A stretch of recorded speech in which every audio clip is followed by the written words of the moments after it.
శ్రీ గురుభ్యో నమః. యుధిష్ఠిరుడు భీష్మునితో, తండ్రి, మిక్కిలి కఠోరమైన స్వభావం గలవారు పైకి కోమలంగా శాంతంగా ఉంటారు. అలాగే కోమల స్వభావులు కఠోరంగా కనిపిస్తారు. ఇటువంటి వారిని సరిగా గుర్తించడం ఎలా అని ప్రశ్నించాడు. భీష్ముడు చెప్తున్నాడు, యుధిష్ఠిర, ఈ విషయంలో వ్యాఘ్ర గోమాయ సంవాద రూపమైన ప్రాచీన కథ ఒకటి ఉంది. దానిని చెప్తాను విను. పూర్వం పురిక అనే పేరు గల ఒక నగరం ఉండేది. అది మిక్కిలి ధనధాన్య సంపన్నమై ఉండేది. దానిని సౌరికుడనే ఒక రాజు ఏలుతున్నాడు. అతడు చాలా క్రూరుడు, నీచుడు కూడా. ఎల్లప్పుడూ ఇతర ప్రాణులను హింసిస్తూ ఉండేవాడు. మెల్లమెల్లగా అతని ఆయువు తీరిపోయింది. మరణించాక తన పూర్వకర్మల కారణంగా అతడు నక్కజాతిలో జన్మించాడు. కానీ పూర్వ వైభవ స్మృతి కలగడంతో నక్కకు చాలా దుఃఖం, వైరాగ్యం కలిగాయి. ఇప్పుడు అది జీవులను హింసించడం మానివేసింది. సత్యాన్నే పలకాలనే నియమం పెట్టుకుంది. తన వ్రతాన్ని అతి దృఢంగా పాటించసాగింది. రాత్రింబవళ్లు ఒక్కసారే నియమిత సమయంలో భోజనం, అది కూడా చెట్ల నుండి తమంత తాము రాలిన పండ్లు మాత్రమే. శ్మశాన భూమిలో నివసించడానికే ఇష్టపడేది. ఎందుకంటే దాని పుట్టుక అక్కడే జరిగింది. జన్మభూమి మీద మమకారంతో ఇంకా ఏ ఇతర స్థలాల్లోనూ దానికి మనసు లగ్నం కాలేదు. నక్క ఈ రీతిగా పవిత్రంగా జీవించడం దాని జాతి నక్కలకు ఏమాత్రం నచ్చలేదు. ఇది వాటికి సహించరాని విషయం అయిపోయింది. అందుకని అవి ప్రేమగా, వినయంగా మాట్లాడుతూ దాని బుద్ధిని మార్చడానికి ప్రయత్నించాయి. అవి, సోదరా, మాంసం తినే జంతువువి, వల్లకాడులో ఉంటున్నావు, అయినా పవిత్రంగా నడుచుకోవాలని అనుకుంటున్నావు. నీవు చాలా విరుద్ధంగా ఆలోచిస్తున్నావు. సోదరా, నీవు కూడా మాలాగే ఉండు. నీకు ఆహారాన్ని మేము తీసుకుని వచ్చి ఇస్తాము. నీవు పవిత్రంగా ఉండాలనే ఈ అడ్డంకిని విడిచిపెట్టి మాట్లాడకుండా తిను. నీ జాతి వారికి ఎప్పుడూ ఏది ఆహారమో అదే నీకు ఆహారం కావాలి అని అన్నాయి. అవి అన్న ఈ మాటలన్నీ విని నక్క జాగ్రత్త పడి తీయగా యుక్తియుక్తమైన మాటలతో వాటికి నచ్చ చెప్తూ, బంధువులారా, మన చెడు నడత వలననే మనలను ఎవరూ విశ్వసించడం లేదు. మంచి ప్రవర్తన, స్వభావం కారణంగానే కుల గౌరవం కలుగుతుంది. కాబట్టి దానినే నేను ఆచరించాలనుకుంటున్నాను. దానివల్ల మన జాతి గౌరవం పెరుగుతుంది. నా నివాసం శ్మశాన భూమి అన్నారు కదా, దానికి సమాధానం చెప్తాను వినండి. ఒక కుటీరం నిర్మించుకుని ఉండడమే ధర్మానికి కారణం కాదు. ఏ పుణ్యకర్మ అయినా ఆత్మ ప్రేరణతోనే జరుగుతుంది. ఆశ్రమంలో ఉంటూ గోహత్య చేస్తే పాపం కలగదా? అలా కాక ఆశ్రమం కంటే వేరుగా శ్మశానాదుల్లో గోదానం చేస్తే అది వ్యర్థమైపోతుందా? దానివలన పుణ్యం రాదా? మీ జీవనాధారం అసంతుష్టితో నిండింది, నింజమైనది, ధర్మానికి నష్టం కలిగిస్తోంది, కాబట్టి దూషితమైనది. అంతేకాదు ఇహపరలోకాల్లో అనిష్టం కలిగించేది. కాబట్టి నేను దానిని ఇష్టపడను అని చెప్పింది. నక్క యొక్క ఈ నడవడిక నాలుగు వైపులా పాకింది. అనంతరం ఒక పులి స్వయంగా వచ్చి దానిని మిక్కిలిగా గౌరవించి, అది శుద్ధమైనది, బుద్ధి కలిగినదని భావించి తనకు మంత్రిగా ఉండమని దానిని ప్రార్థించింది. పులి, సౌమ్యుడా, నాకు నీ రూపు తెలిసింది. నీవు నాతో వచ్చి ఉండు. నీకు ఇష్టమైన భోగాలు అనుభవించు. నీకు ఒక విషయం సూచిస్తున్నాను. మా జాతి యొక్క స్వభావం కఠోరమైనదని ప్రపంచానికి తెలిసిందే. నీవు మృదువుగా వ్యవహరిస్తూ నాకు హితం చేకూర్చేవాడు అయితే నీకు కూడా మేలు కలుగుతుంది అని చెప్పింది. నక్క, మహారాజా, మీరు నా కోసం చెప్పిన మాటలు సర్వదా మీకు యోగ్యమైనవే.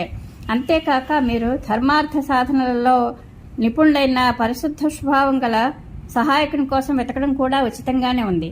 మహాభాగా, అందుకోసం మీకు మీ పట్ల అనురాగం కలవాడు, నీతివేత్త, సంధి చేయించడంలో నిపుణుడు, విజయాభిలాషి, లోభరహితుడు, బుద్ధిమంతుడు, హితైషి, ఉదార హృదయుడు కావాలి. ఇటువంటి వాణిని సహాయునిగా చేసుకుని తండ్రి వలె, గురువు వలె వాణిని ఆదరించాలి. మీరు నా కోసం చేస్తానన్న ఏర్పాట్లు, సౌకర్యాల పట్ల నాకు కోరిక లేదు. నేను సుఖాలను, భోగాలను, వాటికి ఆధారభూతమైన ఐశ్వర్యాన్ని కోరుకోను. మీ పాత అనుచరులతో నా స్వభావం కలవదు. వారు దుష్ట ప్రవృత్తి కల జీవులు. నాకు విరుద్ధంగా వారు మిమ్మల్ని రెచ్చగొడతారు. వారి ప్రతాపం చాలా హెచ్చు కనుక నాకు లోబడి ఉండడం వారికి నచ్చకపోవచ్చును. ఇటు నా స్వభావం కూడా కొంత విలక్షణమైనదే. పాపాత్ముల పట్ల కూడా నేను కఠినంగా వ్యవహరించలేను. చాలా దూరం ఆలోచిస్తాను. నా ఉత్సాహం ఎప్పుడూ తగ్గదు. నాలో బలం కూడా అధిక పరిమాణంలోనే ఉంది. నేను స్వయంగా కృతార్థుడిని. ప్రతి పనిని సాఫల్యం కలిగేలా చేయగలను. ఎవరికీ దాస్యం చేయడం మాత్రం నాకు తెలియదు. స్వేచ్ఛగా అడవిలో తిరుగుతూ ఉంటాను. నా వంటి వనవాసుల జీవితం ఆసక్తిరహితంగా, నిర్భయంగా ఉంటుంది. ఒకవైపు నిర్భయంగా దొరికే నీరు ఉంటుంది. ఇంకొక వైపు భయం కలిగించే రుచికరమైన భోజనం దొరుకుతుంది. ఆలోచించి చూస్తే ఈ రెండింటిలో నాకు భయం లేని చోటనే సుఖం ఉన్నట్లు అనిపిస్తుంది. రాజు దగ్గర ఉండడం ఎప్పటికీ భయమే. ఇతరులు ఆరోపించిన అసత్య దోషాల కారణంగా రాజు చేతిలో మరణించినంత మంది రాజసేవకులు నిజమైన దోషాల కారణంగా చనిపోలేదు. మృగరాజా, మీరు నన్ను మంత్రిగా ఉపయోగించుకోవాలని అనుకుంటే నేను ఒక నియమం పెట్టదలుచుకున్నాను. దానిని అనుసరించే మీరు నాతో వ్యవహరించాలి. నా ఆత్మీయులను మీరు గౌరవించాలి. వారు చెప్పే హితవచనాలు వినాలి. నేను మీ ఇతర మంత్రులతో కలిసి ఎప్పుడూ సంప్రదించను. ఏకాంతంలో కేవలం మీతోనే ఒంటరిగా కలుసుకుంటాను. మీకు హితమైన విషయాలను చెప్తాను. మీరు కూడా మీ జ్ఞాతి సోదరులకు సంబంధించిన పనులలో హితాహితాలను నన్ను అడగకండి. నన్ను సంప్రదించిన తర్వాత మీ పూర్వపు మంత్రుల పొరపాటు నిరూపితమైతే వారికి ప్రాణదండన విధించకండి. అలాగే క్రోధోద్రిక్తులై నా ఆత్మీయులను కూడా ఎప్పుడూ వేటు వేయకండి అని నిర్భయంగా చెప్పింది. పులి అలాగే అని చెప్పి నక్కను చాలా గౌరవించింది. నక్క కూడా అతనికి మంత్రిగా ఉండడానికి అంగీకరించింది. ఆపై దానికి గొప్పగా స్వాగత సత్కారాలు జరగసాగాయి. ప్రతి పనిలోనూ దానిని ప్రశంసించసాగారు. ఇదంతా చూసి విని ఇంతకు ముందటి సేవకులు మంత్రులు అసూయతో భగ్గుమన్నారు. అందరూ దానిని ద్వేషించసాగారు. వారి మనసులలో దుష్టత్వం నిండిపోయింది. అందుకని వారు ఒక గుంపుగా ఏర్పడి మాటిమాటికి నక్క వద్దకు వచ్చి తమ మైత్రిని ప్రకటిస్తూ దానికి నచ్చచెప్పి తమతో పాటుగా దానిని కూడా దోషం చేయాలని ప్రయత్నించసాగారు. నక్క రావడానికి ముందు వారి జీవన విధానం వేరుగా ఉండేది.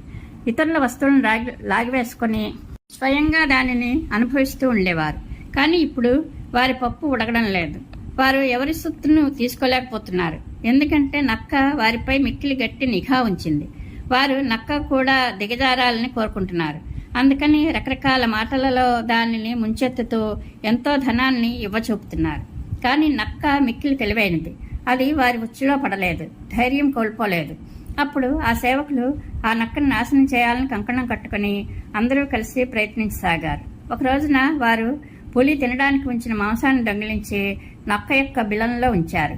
నక్క మంత్రి పదవిని చేపట్టే సమయంలోనే పులితో, రాజా, నీవు నాతో మైత్రిని కోరుకుంటే నీవు ఎవరి మోసాలకు లొంగిపోయి నన్ను చంపకు అని నిక్కచ్చిగా చెప్పింది. అటు పులికి ఆకలి వేసి భోజనానికి లేచిన సమయంలో అది తినడానికి ఉంచిన మాంసం కనబడలేదు. పులి దొంగలను పట్టుకోమని పరిచారకులను ఆజ్ఞాపించింది. అప్పుడు ఈ పని చేసిన వారే పులికి ఆ మాంసం గురించి, మహారాజా, మహాబుద్ధిమంతులని పండితులని మీరు అనుకుంటున్న ఆ నక్క మహానుభావుడే ఈ మాంసాన్ని దొంగిలించాడు అని చెప్పారు. నక్క యొక్క ఈ చాపల్యం విని పులికి కోపం వచ్చి దానిని చంపాలని అనుకోసాగింది. అప్పుడు నక్కకు వ్యతిరేకంగా మాట్లాడడానికి కొద్దిగా అవకాశం చిక్కడం చూసి పూర్వపు మంత్రులు పులితో, రాజా, అతడు మాటలతోనే ధర్మాత్ముడు అయ్యాడు. స్వభావంలో మహాకుటిలుడు, లోపల పాపాత్ముడు, పైకి మాత్రం ధర్మం అనే కపటనాటకం ఆడుతున్నాడు. అతని ఆలోచనలు నడత అంతా ప్రదర్శనకే అని చెప్పారు. ఇలా చెప్పి వారు ఆ మాంసాన్ని నక్క గుహ నుండి ఒక క్షణంలో తీసుకుని వచ్చారు.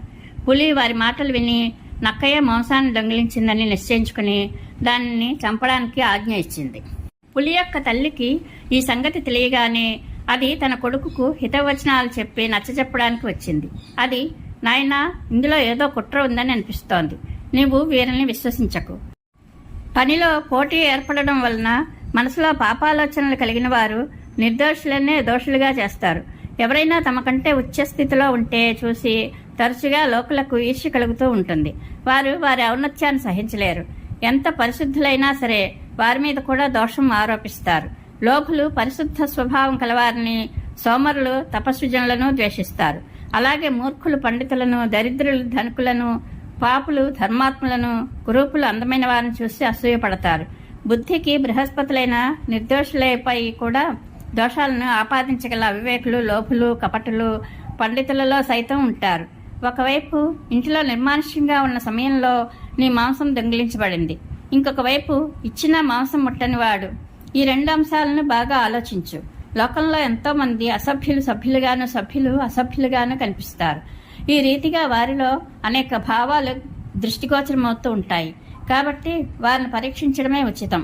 ఆకాశం బోర్లించిన కళాయిలా మిణుగురు పురుగులు నిప్పులా కనిపిస్తుంది. కానీ నిజానికి ఆకాశంలో కళాయి లేదు, మిణుగురు పురుగుల్లో నిప్పు ఉండదు. కనుక ఎదురుగా కనిపిస్తున్న దానిని కూడా పరీక్షించవలసిందే. పరీక్షించి తెలుసుకున్న పిమ్మట ఏ విషయం మీదనైనా తన అభిప్రాయం ప్రకటిస్తే ఆ వెనుక పశ్చాత్తాపం ఉండదు. రాజుకు ఎవరినైనా చంపించడం కష్టమైన పనేమీ కాదు, కానీ దానివలన అతనికి గౌరవం కలగదు. బలవంతునికి క్షమాగుణం ఉంటే దానినే ప్రశంసిస్తారు.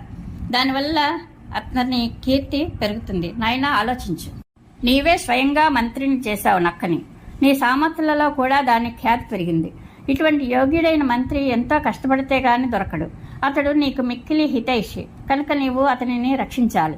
ఇతరులు అసత్య దోషారోపణ చేస్తే నిర్దోషులను కూడా అపరాధులుగా భావించి శిక్షించిన రాజు దుష్టులైన మంత్రులతో పాటు ఉన్న కారణంగా శీఘ్రంగా మృత్యుముఖంలో పడతాడు అని నచ్చజెప్పింది. రాజమాత ఈ రీతిగా ఉపదేశిస్తున్న సమయంలోనే ఆ శత్రు సమూహంలోని ధర్మాత్ముడైన ఒక వ్యక్తి లేచి పులి వద్దకు వచ్చాడు. అతడు నక్క యొక్క గూఢచారి.